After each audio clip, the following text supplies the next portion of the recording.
maka malaikat maut turun ke sini. Makanya ketika sakaratul maut sudah datang, maka yang baca Quran hentikan. Kenapa? Oh, memang gitu ya.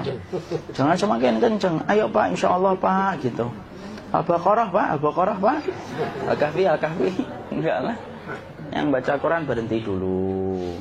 Kemudian digantikan dengan kita mentalkin. Antum agak ke sana dikit. Masya Allah ya.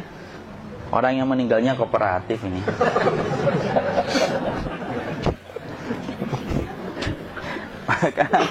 maka agak ke sini ya. Maka disunahkan kita untuk mentalkinnya. Nanti ketika mentalkin jangan terlalu sering, jangan terlalu membebani. Jangan terlalu sering itu la ilaha illallah, la ilaha illallah. Tidak gitulah. Berat nanti dia ngerasakan. Di situ Imam Qurtubi juga menyampaikan, jangan terlalu sering karena itu memberatkan dadanya. Jadi ketika mentalkin saya sampaikan, boleh diganti atau enggak Ustaz? Enggaklah, talkin itu ibadah. Ibadah itu tauqifiyah. Tauqifiyah itu enggak usah diganti. Karena Rasulullah mengatakan lakinu ala mautakum la ilaha illallah. Talkin orang yang meninggal di antara kalian dengan la ilaha illallah. Enggak usah diganti Allah Ustaz yang lebih singkat, lebih pendek. Enggak usah. Subhanallah Ustaz, enggak usah. Kenapa? Karena talqin sudah ditetapkan ucapannya oleh Nabi, begitulah kita mencontohnya. Jadi tidak usah diganti. Cara mentalqin, jadi kalau keadaan sudah tenang, tolong kalau sudah sakaratul maut jangan ditinggalkan. Karena sesungguhnya pertempuran setan itu pada detik-detik kematian semacam ini. Dan betul-betul berusaha untuk menjadikan dia murtad. Nanti makanya di situ di buku nanti dibahas kan, pertempuran setan itu sampai detik-detik orang mau mati itu sudah ayo kufur, murtad aja tuh, kamu sakit kan? Nah, itu kayak gitu. Makanya jangan ditinggal. Capek gitu kok nggak meninggal gitu ya. Udah gantian mas. Dan jangan kemudian meninggalkannya. Mangkat dulu gitu. Enggak lah, janganlah. Terus ditampingi terus. Kalau bisa ya sudahlah, berikan waktunya kita untuk sementara waktu itu betul-betul berkhidmah kepada orang yang kita cintai terakhir kalinya.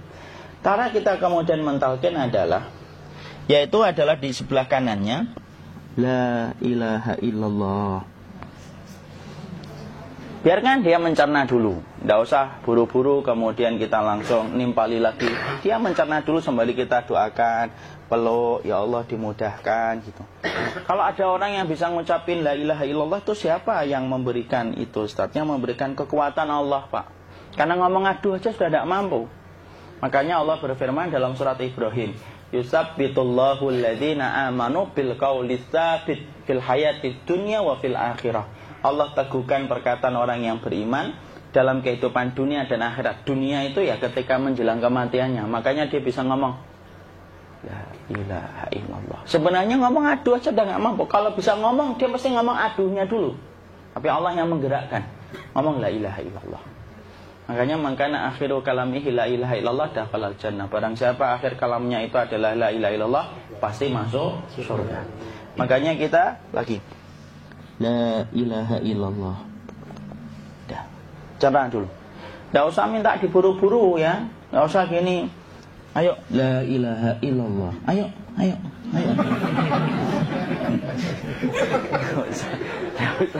Enggak usah gitu. Ya, biarkan dia pelan-pelan gitu. Ayo tapak, ya Allah capek saya Pak. Enggak usah gitu. Ya ucapkan la ilaha illallah. Kemudian dia mencerna. Lalu kalau dia sudah mengatakan, untuk mengatakan la ilaha illallah. Nah, kalau sudah mengatakan la ilaha illallah, berarti sudah. Tidak usah ditalkin lagi, tidak usah. Belum meninggal juga Ustaz? Tidak apa-apa, biarin aja. Dia di situ aja. Kecuali dia ngomong lagi dan gak usah diajak ngomong alhamdulillah ya Pak, ya Allah gitu. Terus dia jawab alhamdulillah ya. Itu berarti ucapan terakhirnya alhamdulillah. Atau ketika habis ditalkin la ilaha illallah, dia ngelihat air. Nah, itu berarti ucapan terakhirnya air. Talkin lagi. Gak usah marah. Aduh Pak minta air. Mau minta air nanti aja dikubur gitu loh. Jangan gitu. Biarin aja. Jangan kemudian setelah la ilaha illallah La ilaha illallah. Terus, ayo tutup, awas ya ngomong lagi ya. Nggak usah gitu juga. Maka kemudian setelah la ilaha illallah sudah, nggak usah diajak ngomong gitu. Terus kemudian nggak usah ada anaknya perempuan, ya Allah Pak, sudah bisa ngomong la ilaha illallah, usah gitu. Cukup dalam hati alhamdulillah gitu. Diam kita dengerin gitu. Disitulah nanti biasanya detik-detik dia terakhir. Dia nanti ngeliat di sini Pak, prosesnya itu nanti kaki langsung sebagian jempol dingin dia. Kaki, telapak kakinya langsung kalau kita geningkan dingin kayak kaki yang kena AC langsung. Kemudian dia langsung ningkup gini, dikit dia, mulai kaku dia. Atau kalau enggak, gini dia. Langsung kayak jatuh, kayak kepala nanti yang paling terakhir. Kepala itu pasti ada gerakannya Pak, ini meninggal itu. Pasti gitu. Pasti gitu.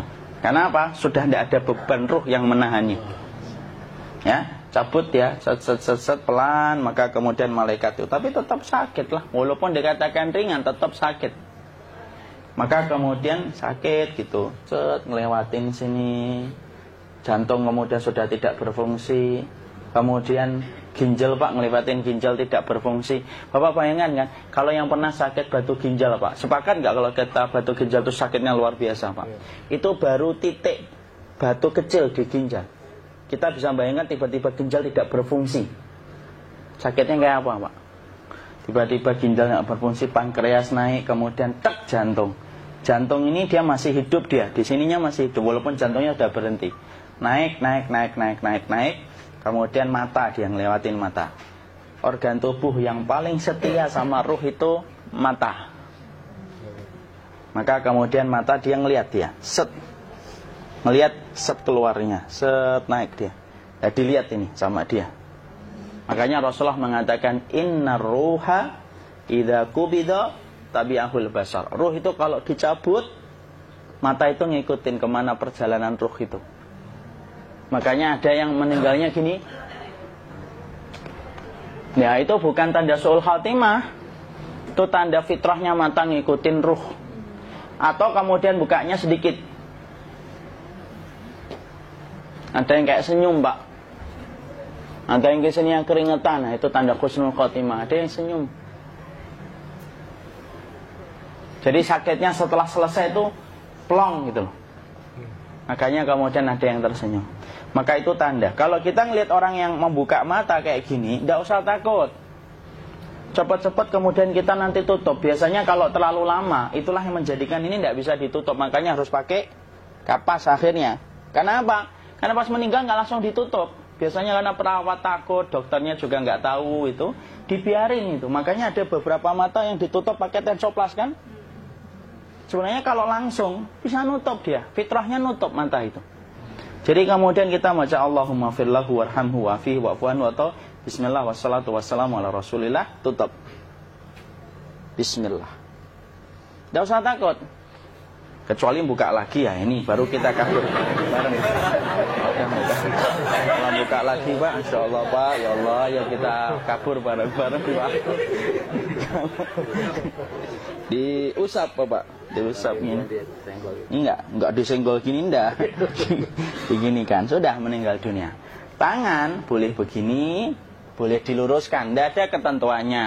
Boleh gini, boleh kemudian lurus. Tidak usah disalahin kalau ada yang lurus. Lu itu tangannya gimana sih? Posisikan kayak sholat. Nah, ada perintah kayak gitu. Jadi kemudian dikondisikan saja. Terus maka kemudian dipijit-pijit, akiknya dikeluarin. Kemudian jamnya dilepas, gigi palsunya dilepas kalau ada. Ya. Kemudian apa setelah itu? Coba buku.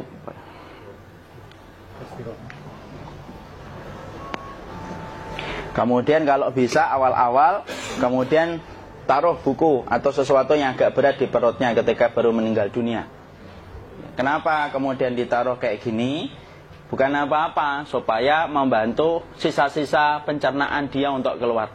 Nanti Pak, biasanya kalau kita taruh agak yang berat gini atau kemudian kita gini-gini kan. Ini udah makan belum Maki? Udah makan belum makan kok udah gede ya? Maka pencet-pencet kayak gini biasanya nanti ketika dimandikan, nah pas dimandikan diginikan saja. Nah ini dia sudah keluar di belakang, dia gini. Terus nanti keluar dia. Nah ini keluar langsung di belakangnya. Dan memperlakukan orang kalau sudah meninggal dunia itu yang lembut gitu. Kenapa? Inna kasra admil mayyiti kakasri admil hayyi.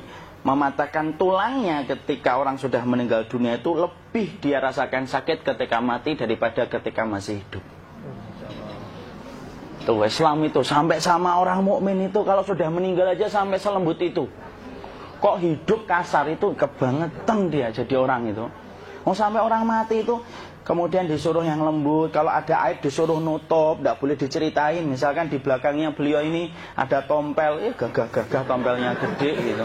Tidak boleh cerita, Masya Allah loh. Sampai segitunya sunnah itu ngajarin kita untuk nutup aib. Kalau ada orang belajar sunnah sukanya buka aib, nyari-nyari kesalahan orang. Sunnah yang mana dia pelajari itu saya bingung. Makanya kemudian gini, setelah selesai maka kemudian tutup dengan kain. Maaf ya, ya. Ya. Nanti kalau nggak kuat napas ngomong ya. Maka ditutup kayak gini, ditempatkan kemudian jangan di tanah tapi di atas dipan. Karena apa? Syekh Abu Malik Kamal Said Salim dalam Sahih Fikih Sunnah menyampaikan supaya tidak cepat busuk. Dia taruh di atas. Kemudian ditutup pakai kain apa saja. Ya, sembari nanti kita mempersiapkan tempat mandinya, tempat kafannya dan yang lain sebagainya. Maka kemudian kalau ada yang datang boleh dibuka. Kemudian kita mencium ininya apa? Kemudian keningnya. Kemudian kita berdoa, nutup lagi kayak Rasulullah ditutup, kemudian yang datang terakhir itu salah satunya Abu Bakar. Dibuka kemudian beliau, ya Allah ya Rasulullah, engkau adalah orang yang percaya hidup dan matimu, dan tidak mungkin Allah itu mematikan engkau 2 kali ya Rasulullah. Maka kemudian ditutup kembali. Saat itu para sahabat dalam keadaan mendung semuanya. Maka disitulah kita lakukan kayak gini. Ditutup gini Ustaz ya.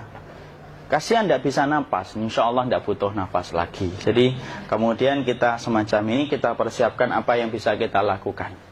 Nah itulah proses kematian dari sakit sakaratul maut sampai kematian.